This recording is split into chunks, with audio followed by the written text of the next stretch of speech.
और ये प्रश्न बहुत बार एग्जाम में पूछा जा चुका है और इस टाइप के हमेशा दोस्तों प्रश्न पूछे जाते हैं। तो कैसे सॉल्व किया जाता है, क्वेश्चन को थोड़ा सा समझने की कोशिश कीजिएगा। देखिए क्वेश्चन समझिएगा, कह रहे हैं दो संख्याओं का योगफल 20 और गुणनफल 91 है, उनके व्युत्क्रमों का योगफल क्या होना चाहिए, ये चीज पूछ रहा है। यहाँ पे दोस्तों ये व्युत्क्रमों का योगफल संबंधित प्रश्न हमेशा देखे जाते हैं पेपर में, ठीक है। तो इसे कैसे सॉल्व किया जाता है, तो थोड़ा सा क्वेश्चन को समझने की कोशिश कीजिए, समझा रहा हूं, समझिएगा। क्वेश्चन जब समझ लेंगे दोस्तों तो आप मैथ के प्रश्नों को सॉल्व भी कर लेंगे। अगर जो क्वेश्चन आप नहीं समझ पाएंगे तो क्या होगा दोस्तों, मैथ के प्रश्न को सॉल्व भी नहीं कर पाएंगे। जब क्वेश्चन ही नहीं समझ में आएगा तो सॉल्व क्या करेंगे, ठीक है। तो प्रश्न समझिएगा, प्रश्न कह रहा है दो संख्याओं का योगफल 20 है। मान लेंगे दोस्तों संख्याएं x और y है, पहला संख्या x और दूसरा संख्या y है और इनका योगफल कह रहा है क्या है दोस्तों, 20 है, यानी कि x प्लस वाई बराबर 20, ठीक है। ये चीज कह रहा है और आगे पढ़िएगा, और गुणनफल 91 है,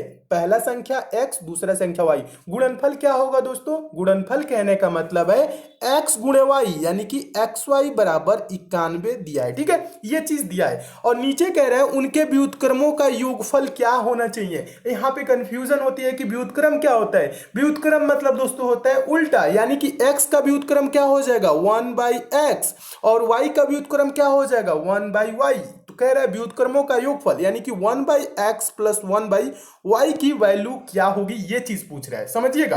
व्युत्क्रम यही होता है 1/x प्लस 1/y का योगफल पूछ रहा है, ठीक है, व्युत्क्रमों का योगफल, समझ गए इतना। अब देखिए क्या करेंगे, 1/x प्लस 1/y को हम सॉल्व करेंगे। x और y का एलसीएम दोस्तों नीचे लेंगे, ये क्या होगा दोस्तों, समझिएगा।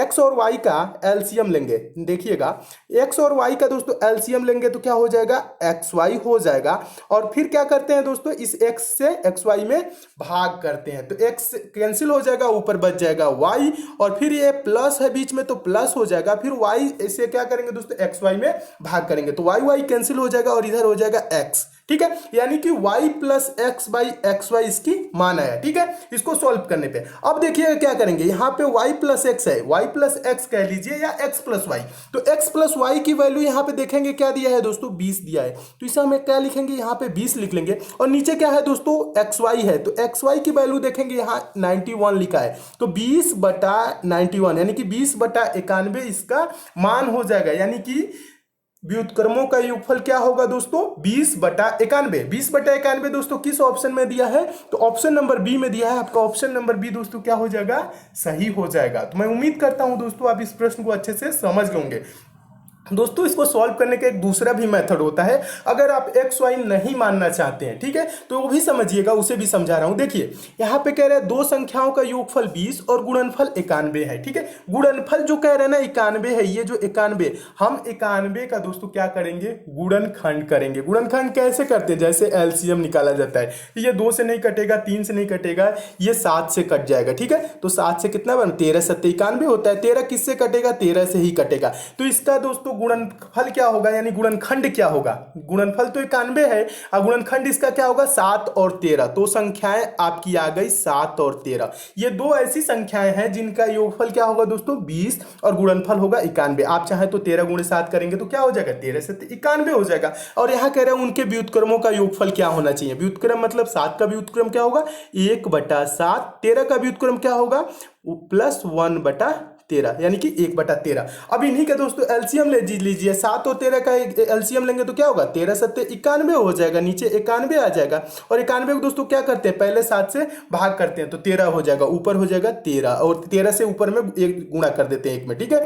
तो ये हो जाएगा 13, ये हो जाएगा 13, बीच में प्लस है प्लस, फिर 91 को क्या करेंगे 13 से भाग करेंगे, 13 7 91 और 7 में ऊपर वाले 1 से क्या कर लेंगे गुणा कर लेंगे तो ये 7 हो जाएगा। अब इसको जोड़ेंगे 13 7 क्या हो जाएगा दोस्तों 20 हो जाएगा, नीचे क्या है दोस्तों 91 है, तो ये क्या हो गया 20/91, क्या हो गया दोस्तों 20/91, इसके व्युत्क्रमों का योगफल हो जाएगा। 20/91 किस ऑप्शन में है, तो ऑप्शन नंबर दूसरे में, आपका ऑप्शन नंबर दूसरा ऐसे भी सही हो जाएगा। अगर जो दोस्तों आप चाहें तो इसे बिना ऐसे आप गुणनखंड निकाले भी सॉल्व कर सकते हैं, माइंड में सोच के 91 को दो संख्याएं क्या माने कि गुणनफल 91 हो, जोड़ने पे 20 हो, तो आपके दिमाग में आएगा 13 से 91, 13 7 अगर जो हम करेंगे तो जोड़ क्या हो जाएगा 20 हो जाएगा। और दोस्तों क्या हो जाएगा, और अगर जो गुणा करेंगे 13 7 का तो 91 हो जाएगा, ठीक है। और यहाँ पे योगफल कह रहा है ना 20 और गुणनफल 91, तो 20/91, ये ऐसे भी आप वैल्यू निकाल सकते हैं, ठीक है।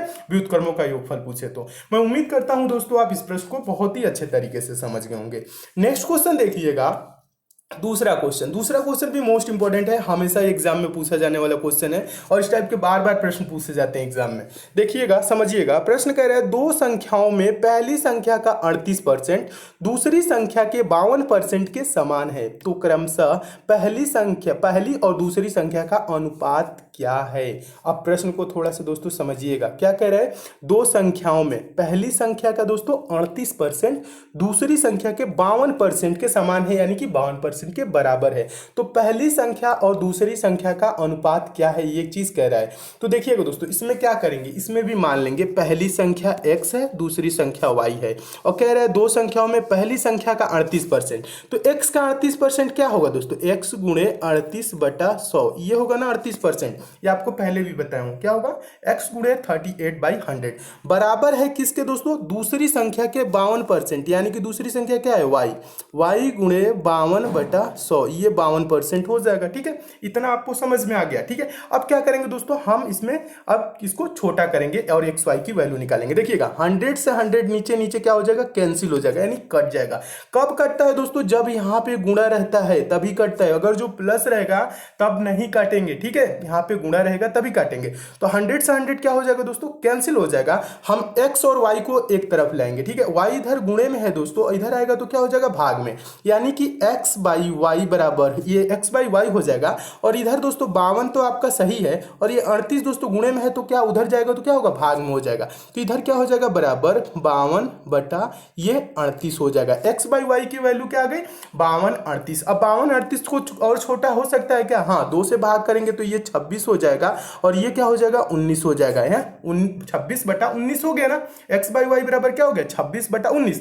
एक्स बाई वाई कहने का मतलब है पहली संख्या x दूसरी संख्या y, यानी कि x इज टू वाई, ये कह लीजिए, या x बाई वाई कहने का मतलब एक ही होता है, यानी कि 26:19 इसका अनुपात हो जाएगा, यानी रेशियो हो जाएगा। ये ऐसे 26/19 कहने का मतलब है 26:19, यही इसका आंसर हो जाएगा। 26:19 देखेंगे दोस्तों किस ऑप्शन में दिया है, तो ऑप्शन नंबर देखेंगे दूसरा में, तो आपका ऑप्शन नंबर दूसरा क्या हो जाएगा दोस्तों, सही हो जाएगा। तो मैं उम्मीद करता हूं दोस्तों आप इस प्रश्न को भी बहुत ही अच्छे तरीके से समझ गए होंगे, और इस टाइप के भी प्रश्न आपके पेपर में आएगा तो आप अच्छे से सॉल्व कर लेंगे। देखिएगा दोस्तों अगला क्वेश्चन बहुत ही इंपॉर्टेंट है, और अगला क्वेश्चन देखने से पहले जो नए स्टूडेंट है दोस्तों उनके लिए बता दूं दोस्तों, ये पंचम पब्लिशर की ई बुक है, आपके आगामी सभी परीक्षाओं के लिए इंपॉर्टेंट है, चाहे आप रेलवे की एग्जाम देंगे, एसएससी की एग्जाम देंगे, यूपी ट्रिपल एससी की एग्जाम देंगे, या अगर आप दोस्तों कोई सा भी गवर्नमेंट एग्जाम देंगे। दोस्तों इस ई बुक में उन प्रश्नों को शामिल किया गया है जो प्रश्न आपके बार बार परीक्षाओं में पूछे जाते हैं, जो प्रश्न हमेशा परीक्षाओं में रिपीट होते हैं। दोस्तों इस ई बुक में आपको 10 practice set plus 10 one liner set मिल जाएगा। वन लाइनर सेट कहने का मतलब है एक लाइन में क्वेश्चन, दूसरी लाइन में आंसर। इससे क्या होगा दोस्तों, आप कम समय में ज्यादा से ज्यादा क्वेश्चन को प्रिपेयर कर लेंगे।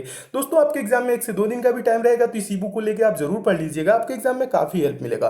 दोस्तों इसमें साइंस, जनरल अवेयरनेस और करंट अफेयर के इंपॉर्टेंट प्रश्नों को दिया गया है जो बार बार आपके एग्जाम में पूछे जाते हैं। दोस्तों पंचम पब्लिशर्स की कीमत 150 रुपए रखी थी, लेकिन मेरे कहने दोस्तों ये ई बुक आपको मात्र 25 रुपए मिल जाएगी। इस ई बुक को दोस्तों आप ले कहां सकते हैं, तो इसका लिंक दोस्तों मैं नीचे डिस्क्रिप्शन बॉक्स में दे दिया हूं, उस लिंक के थ्रू इस ई बुक को आप डाउनलोड कर सकते हैं। दोस्तों ये ई बुक है पीडीएफ नोट्स की तरह, आपके मोबाइल में ही डाउनलोड हो जाएगी, आप मोबाइल से ही पढ़ सकेंगे, ये मार्केट में ऑफलाइन आपको नहीं मिलेगी। अगर जो दोस्तों आपको डाउनलोडिंग या पेमेंट से किसी प्रकार की समस्या होती है तो दोस्तों पंचम पब्लिशर का कस्टमर केयर नंबर दिया गया है, इस नंबर पर आप कॉल करके बात भी कर सकते हैं, इस पर आपकी पूरी सहायता की जाएगी। तो आइए दोस्तों देखते हैं अगला क्वेश्चन। देखिएगा दोस्तों तीसरा क्वेश्चन है, तीसरा क्वेश्चन भी बहुत ही इंपॉर्टेंट है। ये तीसरा क्वेश्चन बहुत बार एग्जाम में पूछा जा चुका है, और इस टाइप के प्रश्न दोस्तों क्या होते हैं, हमेशा परीक्षाओं में पूछे जाते हैं। कोई भी एग्जाम देंगे ना तो आपके पेपर में एक इस टाइप का प्रश्न रहेगा ही। देखिएगा कैसे सॉल्व किया जाता है बिना एक्स वाई माने, और जल्दी से जल्दी समझिएगा कैसे। एक चुनाव में एक उम्मीदवार को कुल वोटों का 41% मिला, ठीक है, अन्य उम्मीदवार ने उसको 270 वोटों से हराया, तो कुल पड़े वोटों की संख्या है, ये चीज पूछ रहा है। तो देखिएगा कैसे सॉल्व करना है, पहले क्वेश्चन को समझिए। देखिए एक चुनाव हो रहा है जिसमें 2 उम्मीदवार है, दो उम्मीदवार है तो एक जीता है एक हारा है, ठीक है।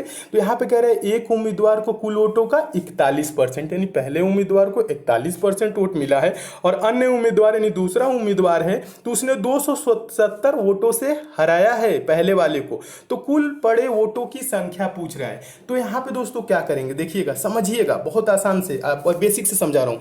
एक पहला उम्मीदवार है, एक दूसरा उम्मीदवार है, ठीक है। पहले उम्मीदवार को दोस्तों कितना परसेंट वोट मिला है, 41%। दूसरे उम्मीदवार को कितना परसेंट वोट मिला है, ये चीज नहीं दिया है। तो इसको हम कैसे निकालेंगे, क्योंकि 100% टोटल वोट है, ठीक है, 100% टोटल वोट है। इसमें से दोस्तों एक को कितना मिल गया, 41%, तो हम 41% को माइनस कर लेंगे तो दूसरे का आ जाएगा उसे कितना परसेंट मिला, तो 41 माइनस करेंगे तो क्या हो जाएगा दोस्तों, 59%। दूसरे को कितना मिला, 59%, समझिएगा। और यहां पे कह रहे हैं अन्य उम्मीदवार ने उसको 270 वोटों से हराया। जो 59% वोट पाया है, 41% वाले को कितने वोटों से हराया है, 270 वोट, यानी कि कितना परसेंट ये ज्यादा है, यही चीज आपको निकालना है।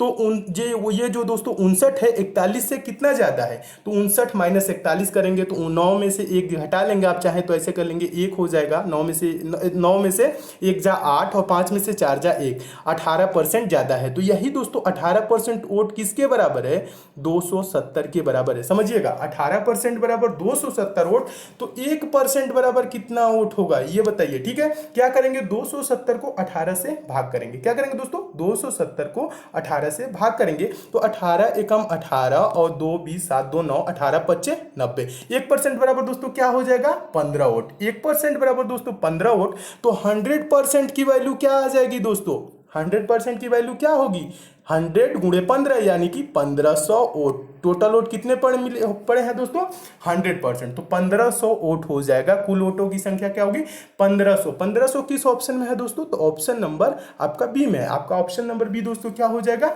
सही हो जाएगा। तो मैं उम्मीद करता हूं दोस्तों आप इस प्रश्न को भी बहुत ही अच्छे तरीके से समझ गए होंगे। देखिएगा ज्यादा कुछ नहीं किया जाता है।